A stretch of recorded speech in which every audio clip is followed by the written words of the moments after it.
This demonstration is all about showing you the importance of lighter values in your painting.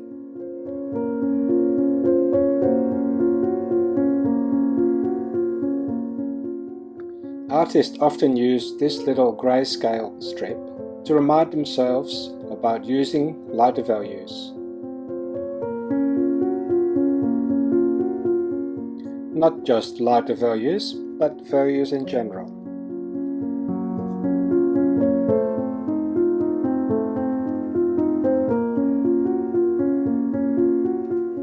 Using a broad range of values from light to dark gives you the ability to create depth in your painting.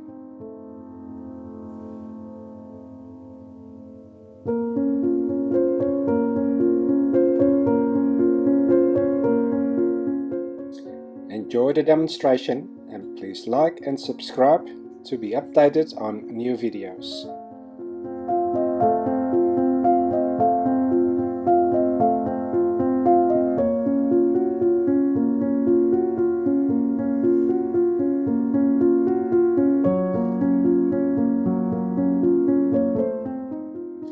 Similar videos are available through my online tutorials. You can find the details in the comment.